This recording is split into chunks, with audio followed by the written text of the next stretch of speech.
ቻምፒየንስ ሊግ የፍጻሜ ጨዋታ በኋላ የተሰማውን ልብ የሚነካ ስሜት እንዲህ ሲል ገልጿል። የቻምፒየንስ ሊግ ፍጻሜ ስትሸነፍ በተለይም ክለቡ ከ20 ዓመታት በኋላ ለመጀመሪያ ጊዜ ለዚህ መድረክ በቅቶ ከዚያም በፔናልቲ ስትሸነፍ ውስጣዊ ስሜት ሙሉ በሙሉ ነው የሚደቀው። እኔ ጭንቅላቴን ቀና አድርጌ ነው የወጣሁት። ነገር ግን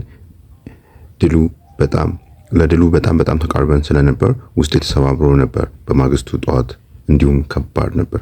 ነገር ግን ኤሚሬትስ ስታዲየም ደርሰህ ደጋፊዎችን ስታይ ያ ነገር መልሶ ያነሳሃል።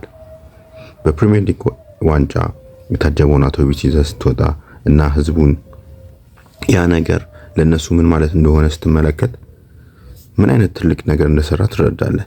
አንድ እርምጃ ወደ ኋላ ፈግፍገ ነገሩን ሰፋ ባለ እይታ ትመለከተዋለህ።